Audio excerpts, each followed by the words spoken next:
오늘 말씀을 준비할 때 여러 가지 타이틀이 있잖아요. 종교 개혁 주일이기도 하고 이단 경계 주일이기도 한데, 이날을 우리가 어떻게 무엇을 기억하며 보내는 것이 가장 좋을 것인가 생각하면서 오늘 말씀을 준비했습니다. 옛것 아니고 새 사람이다.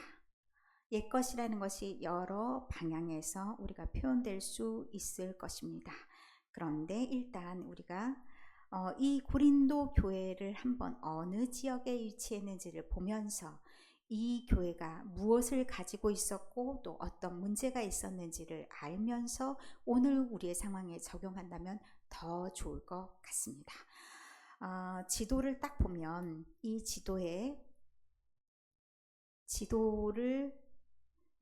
보면요, 이 지도에 지금 가장 중심에 고린도 지역이 있는 것처럼 저 빨간 곳이 표시가 되어 있습니다. 해상무역이 굉장히 발달한 지역이겠구나, 어딘지는 몰라도 빨간 거 표시가 되어 있는 저 지역을 보아하니 바닷가에 위치해 있죠. 그런데 두 쪽의 바다가 다 왕래하기가 편했다고 합니다. 오른쪽에 있는 바다 에게해, 왼쪽에 있는 바다 아드리아해, 두 쪽의 바다가 왕래가 자유롭기 때문에 해상무역이 굉장히 발달한 곳입니다. 무역이 발달했다 그러면 돈이 많았다. 그리고 이 동네가 굉장히 많은 신전이 있었다고 합니다. 신전이 많았다라는 것은 사실 신전 안에서 복무하는 사람들도 많았을 것이고, 그쪽의 문화가 전반적으로 이 도시를 지배했다라고 할 수가 있습니다. 그래서 신전 문화가 독특한, 우리가 생각하는 것과 굉장히 다른 게 있는데, 여기에는 신전의 여사제가 굉장히 많았습니다. 여사제가 왜 많을까? 여기는 예식 자체가 우리가 생각하는 경건과는 다르고 풍요 쪽으로 생각하시면 됩니다. 그래서 성적인 문란함이 도시 전체에 기본적으로 깔려 있습니다. 그래서 우상 숭배와 그리고 성적인 부분에 대한 질타가 고린도 교회에 굉장히 많습니다. 이런 부분만 있으면 굉장히 부정적인 것 같은데, 이들이 누린 게 사실 너무 많아서 이렇게 되기가 십상이었다라고 볼 수도 있습니다. 무엇이 많았냐? 아까 서두에 말씀드렸듯이 돈이 많습니다. 그리고 많은 사람들의 왕래가 있다는 것은 보고 들은 사람들이 많다라는 겁니다. 지식이 많이 발달이 됐고 문화적으로도 다양한 문화가 꽃피었고, 그래서 그들이 굉장히 많이 가진 것으로 서로 자랑하기가 쉬웠습니다. 내가 다 판단할 줄 알고 내가 다 생각할 줄 알고, 그래서 그들이 가지고 있는 것이 독이 될 수도 있는 그런 상황이었다라고 생각하시면, 왜 고린도 전후서를 적으면서 이런 많은 문제들을 언급하는가 이해가 될 수 있을 겁니다. 고린도라는 지명이 어떤 느낌이었는지 생각해보면, 주전 4, 5세기경에 그리스의 유명한 시인 아리스토파네스라는 사람이 있습니다. 그런데 그가 고린도스럽다, 고린도조마이라는 말이 있는데, 고린도 사람 되다, 고린도 사람처럼 살다, 이런 말을 사용했습니다. 그런데 그 말의 의미가 나중에 어떻게 사용하냐면 사치스럽다, 방탕한다, 이런 뜻으로 사용합니다. 우리가 현암 동네, 현암 마을 사람 그러면 어떤 내용들을 가지고 있을까요? 다른 동네 사람들이 또는 우리 스스로가 바라보기에 우리는 어떤 느낌의 사람들일까? 한번 돌이켜 생각해 보는 것도 도움이 될 것 같습니다. 어쨌든 그런 동네가 고린도 교회였다. 그러면 고린도 교회 사람들이 이런 영향을 받지 않았을까요? 자연스럽게 이런 영향들이 그대로 이 동네에도 들어와 있었고, 이 교회에도 참으로 많은 영향을 끼쳤다라는 것을 알 수 있습니다. 문제 가운데 있는 그 교회, 거기에 교회가 세워졌는데, 언제 세워졌냐면 사도 바울이 2차 전도 여행 때 세워졌던, 그래서 이거에 관련된 내용은 사도행전 18장 1절부터 8절의 말씀에 있습니다. 그곳에서 1년 6개월을 머물렀다 이야기합니다. 그리고 거기에서 제자들을 가르치고 양성하고 육성했겠죠. 그리고 3차 전도 여행 때도 한 3개월 정도 다시 가서 점검하는 시간을 갖습니다. 왜냐하면 그동안 편지를 써서 보내도 답이 오고 변화가 없어요. 그래서 간절한 마음으로 자기가 직접 가서 그들을 좀 가르치는 그런 시간들마저도 가졌다라는 것은 고린도 교회가 안고 있는 문제가 좀 심각했다. 그렇게 볼 수가 있는 겁니다. 그래서 5장 1절에 시작하는 말 자체도 음행이 있다 함을 들었다라는 말로 시작하는 겁니다. 이것이 이렇게 살아가는 모습이 어떤 삶이냐? 고린도전서 3장 3절의 말씀에 보면 육신에 속한 자라는 표현을 쓰고 있습니다. 너희가 아직도 육신에 속해서 살아가냐?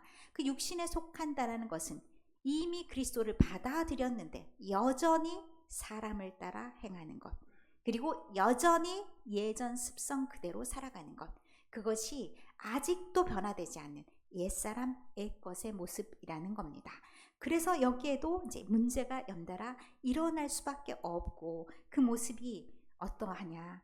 고린도전서 5장 12절의 말씀에 보면 각자 살아가는 그 모습을 지적하면서 무엇이라 얘기하냐면, 모든 것을 다 할 수 있어, 할 수 있다고 그것을 다 하면 되냐? 안 된다는 말씀을 하는 겁니다.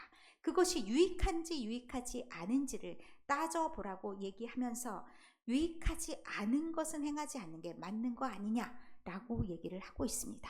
그러면 우리가 읽은 이 본문 안에서 우리가 이것을 어떻게 접근하고 봐야 되는지를 우리에게 방향을 제시하는 것이라고 할 수가 있겠습니다. 대표적인 경우가 지금 음행한 자인데, 음행의 문제가 이방인 중에서도 없는 일이다라고 얘기를 합니다. 우리가 그리스도인이라고 하면 모름지기 옛사람을 벗어 던지고 뭔가 달라져야 되는데, 여전히 옛사람을 그대로 입고 살아가고 그 모습이 믿지 않는 사람들이 보았을 때 지적질을 충분히 당할 만한 모습이라면, 그러면 그것이 어떤 유익이 있겠습니까? 우리가 마음대로 행할 수 있다라는 말을 다시 생각해 보면, 우리가 내 마음이니까 나는 그렇게 살겠어 라고 하면 그렇게 사는 거죠. 하나, 그것이 다른 사람의 눈에 봤을 때 같은 그리스도인들끼리도 그런 문제가 있지만 다른 이방인들보다 못한 삶이라면 우리는 어떻게 우리 스스로를 판단해야겠습니까? 우리는 스스로 그리스도인이라 하면서 어떤 모습을 취하고 있는지, 스스로를 어떻게 바라보고 있는지, 우리는 아무렇게나 행동하고 있는 건 아닌지 스스로 생각해 보아야 된다는 겁니다. 그러면서도 그 이제 구체적인 예가 아버지의 아내를 취하였다라는 얘기를 하고 있습니다. 자기 어머니는 아니지만 서모를 취한 그 사건을 가지고 얘기합니다. 이건 있을 수 없다는 말을 하면서 그럼에도 불구하고 그것을 문제 삼지 않는 너희들의 교만이 있다라고 얘기합니다. 이 교만 속에는 이들에게 들어와 있는 지적인 그런 배경도 한몫했을 겁니다. 아마도 이것이 영지주의라고 하는 하나의 물결이 구체적으로 들어와 있지는 않았다 할지라도 그런 흐름이 있어서 영적인 것은 중요하고 고귀하고 육적인 것은 가벼이 여기는 그런 풍조가 있었을 거다 얘기합니다. 그렇기 때문에 몸으로 하는 죄는 괜찮아, 원래 더러우니까 몸은 어떻게 해도 상관이 없어 라고 하는 그런 분파가 있었다는 겁니다. 그러면 그 지식이 도움이 되는 겁니까? 전혀 도움이 되지 않는 겁니다. 그리고 그것이 자신만 망하게 하는 것이 아니라 그것이 남에게도 상당히 큰 영향력을 행사하는 겁니다. 그래서 이 사도 바울이 뭐라고 얘기하냐면, 내가 비록 여기에 있어서 그 소문을 듣는데 그 소문을 들어보니 있을 수도 없는 일들이 너희 중에 지금 공공연하게 행해지면서 괜찮다, 우리는 그것들을 다 이겨낼 수 있다, 마치 그렇게 교만한 것처럼 교만이 너희에게 있다, 그런데 이것은 아니 될 이야기다 라고 얘기하면서 이건 나의 판단이 끝났으니 이런 일들이 너에게 있어선 안 되고 이런 것들은 없어져야 된다라는 표현을 좀 과하게 5절에 표현했습니다. 이런 자를 사탄에게 내주었으니 라는 말은 어떤 의미냐면, 그들은 세상 밖의 사람이란 겁니다. 이들의 마음이 어떠했냐면 교회 안은 하나님의 다스리심을 받는 공간, 교회 밖은 예수님이 다스리심이 없는 공간, 이렇게 생각했던 그들 당시의 사고를 반영하는 겁니다. 그래서 사탄에게 내줬다는 것은 내치라는 얘기입니다. 교회 안에 이런 것이 있어서는 안 된다라는 그런 의미이기도 합니다. 왜 그들을 내치라 얘기하냐면 그들이 불쌍하지 않아서가 아니라 그렇게 하다 보면, 그들을 그렇게 내버려 두다 보면 그 공동체에 악영향을 미친다는 얘기입니다. 어떻게 되냐? 6절의 말씀에 적은 누룩이 하나가 있으면 온 덩어리에 퍼진다라고 말씀합니다. 적은 누룩, 여러분이 빵을 예전 방식으로 해보셨으면 누룩을 넣죠. 누룩을 넣으면 어떻게 됩니까? 시간이 지남에 따라서 점점 부풀어 오릅니다. 시간이 오래 경과되면 더더욱이나 부풀어 오르죠. 적절한 시간에 빵을 굽습니다. 어떻습니까? 비록 우리 눈에 보이지 않는 것 같이 아주 적은 것이라 할지라도 그것이 많은 사람들에게 영향을 준다는 말씀을 이렇게 하고 있습니다. 그것이 어떤 것이냐? 죄악입니다. 그 죄악이 딱 떨어지면 그 사람에게만 아니라 알게 모르게 전염력이 굉장히 크다는 얘기입니다. 그래서 이것을 어떻게 해야 된다고 말씀하냐면 아예 제거해야 된다는 말씀을 하는 겁니다. 출애굽기 12장 15절에 보면 유월절을 제정하는 그런 내용들이 있죠.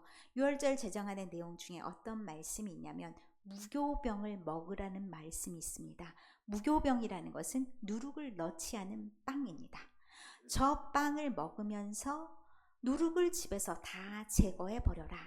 그러면 이 누룩이라는 것은 죄악을 상징하기도 하고 옛 것을 상징하기도 합니다.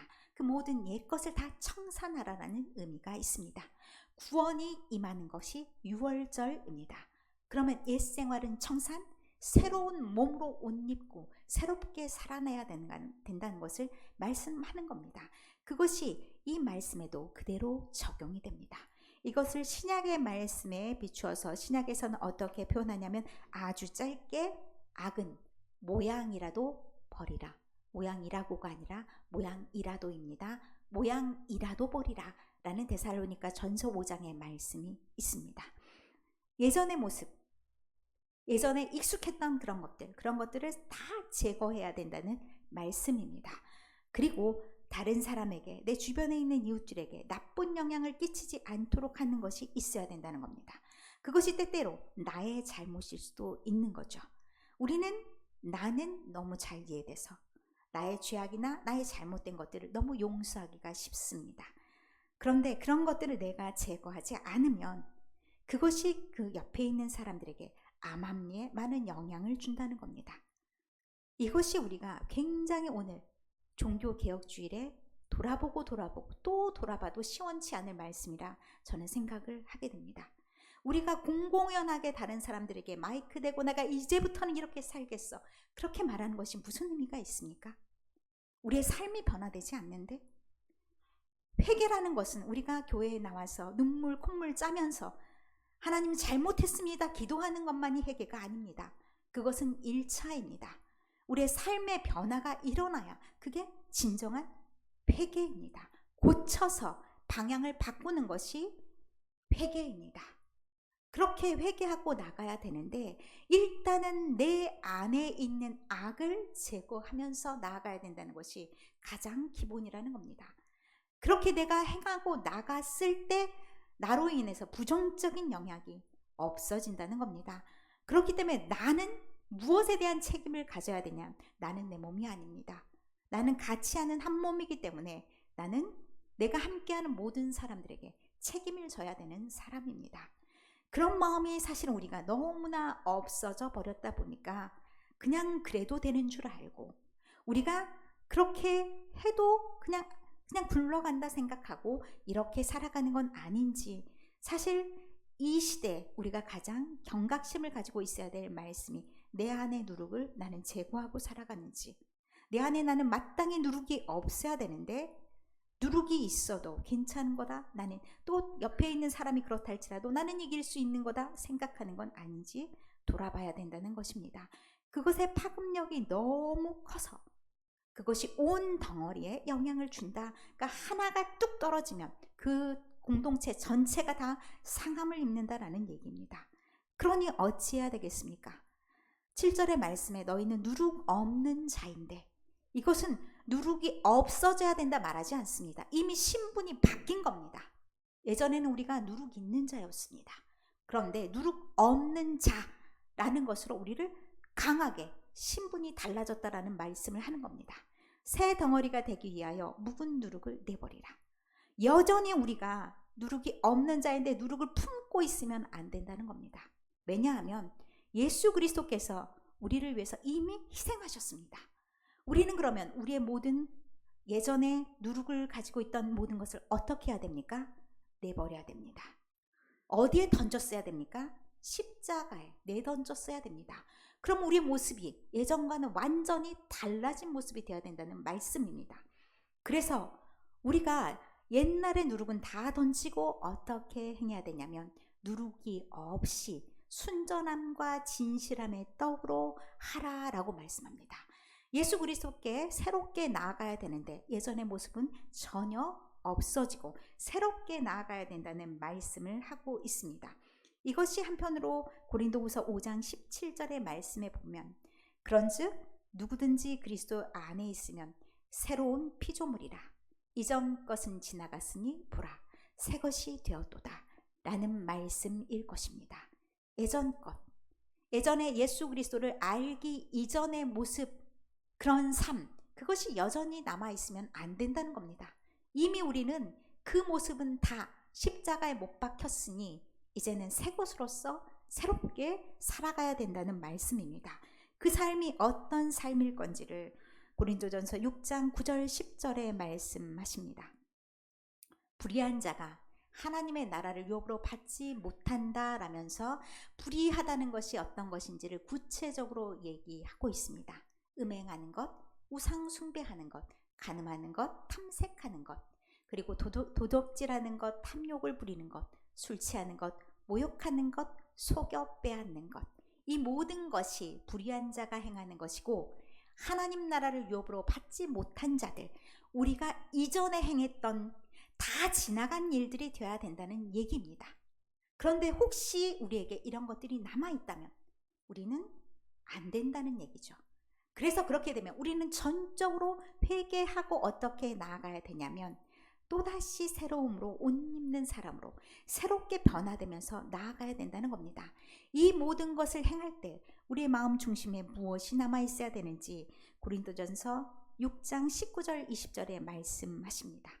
너희 몸은 너희가 하나님께로부터 받은 바 너희 가운데 계신 성령의 전이다 라고 말씀하십니다. 이것을 잊어서는 안 되는데 예수 그리스도의 값으로 사신 그런 몸인데 하나님께 영광 돌리지 못하고 하나님의 유업을 받지 못한다면 어찌 그리스도의 사람이겠냐? 어찌 새 것이겠냐? 라고 말씀하시는 겁니다.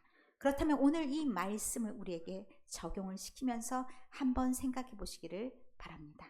나는 어떠한가? 다른 사람 말고 나는 어떠한가? 나는 예전 모습을 벗었는가?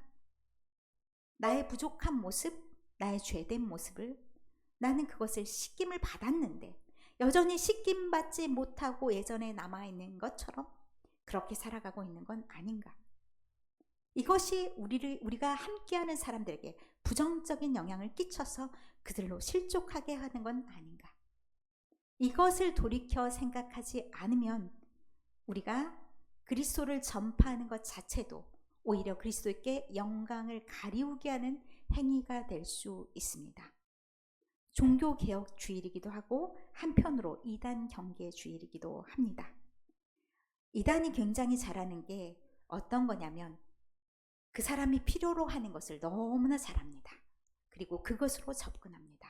사실 우리 교회가 오랜 이제 서로가 함께함이 오래되다 보니까 서로에 대한 관심이 많이 떨어져서 그들이 필요로 하는 것이 무엇인지를 알지 못할 때가 있습니다.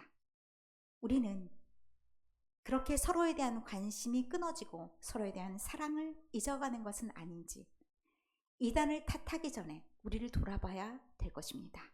그리고 우리는 말씀 안에 바로 서 있는지 우리 말씀을 제대로 알고 있는지, 나는 말씀에 얼마나 가까이 서 있는지를 늘 돌아보는 것 또한 필요합니다.